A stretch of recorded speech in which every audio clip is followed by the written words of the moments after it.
تو بالکل اسی طرح سفرہ دنیا تیرے لیے بچھاتی ہے، ایک سفرہ خدا تیرے لیے بچھاتا ہے۔ سوال یہ ہے کہ تو کون سی چیز اٹھاتا ہے۔ ابھی آپ کو اپنے بچے کو سکھانا ہے کہ میرے لال اگر یہ چیز اٹھائے گا تم عزت نفس کو کھو دو گے، اور اگر یہ چیز اٹھاؤ گے تو گویا عزت پروردگار عالم کرو گے۔ تو فرمائے آنکھیں تب تک پاک نہیں رہ سکتی جب تک یہ آنکھیں گندے نظاروں اور گندی چیزوں سے نہ بچ پائیں، کہ جس کا ریزن ہم نے بیسک کل بتایا کہ جب انسان کے وجود میں شہوت ہوتی ہے تو آنکھ میں ڈیمانڈ پیدا ہوتی ہے کچھ چیزوں کو دیکھنے کی۔ آنکھ کا کام صرف دیکھنا، آنکھ گنہگار نہیں ہے، اس کا کام دیکھنا ہے۔ اندر سے جو ڈیمانڈ پیدا ہوتی ہے یہ اس چیز کو دیکھتی ہے جس کو ہم نے کہا موٹیو، یا جس کو ہم کہیں محرک۔ مثلا اگر محبت امام حسین اندر سے پیدا ہوئی تو آنکھ امام حسین کی زری کو دیکھنا چاہیے۔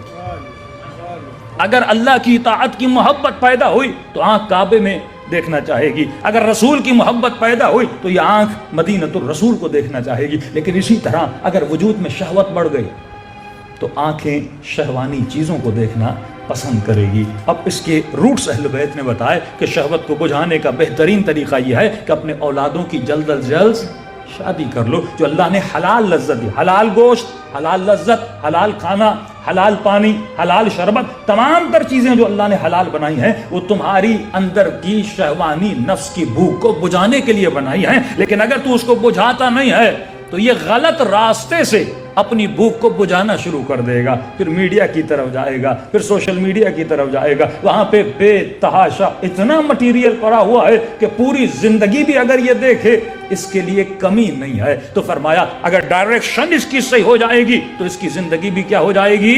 صحیح ہو جائے گی۔ اگر ہم بچوں کو ڈائریکشن نہیں دیں گے، ایک جنگل میں بھیج دیں، وہاں پہ ہر گندی چیز پڑی ہوئی ہے، تو میں نے کسی سے سوال کیا، میں نے کہا یہ بتاؤ کہ اپنے بیٹے کو گاڑی دو گے اگر اسے گاڑی نہ چلانا آئے؟ کوئی باپ بیٹے کو اس گاڑی کی چابی بھی نہیں دے گا۔ کیوں؟ کیونکہ گاڑی سے بھی محبت ہے، بیٹے سے بھی محبت ہے۔ اس کو پتا ہے اگر بغیر سکھائے میں نے گاڑی دے دی، یہ گاڑی کا بھی نقصان کرے گا، اپنا بھی نقصان کرے گا۔ لیکن معصوم فرماتے ہیں کہ اسی طرح اپنے بچوں کو معاشرے میں چھوڑ دیتا ہے، اسے پرواہ نہیں ہے کہ یہ بچہ اپنی روح کو کتنا تباہ و برباد کر رہا ہے۔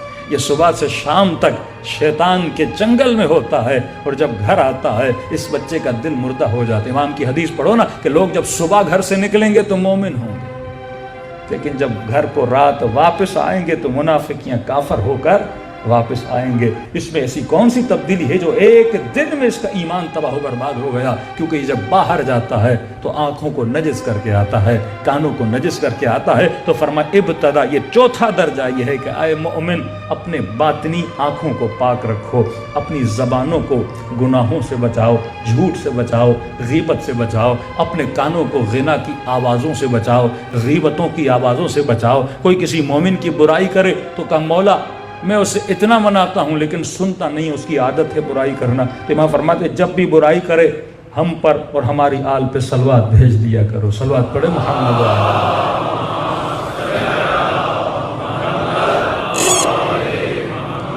وعجل فرجہم۔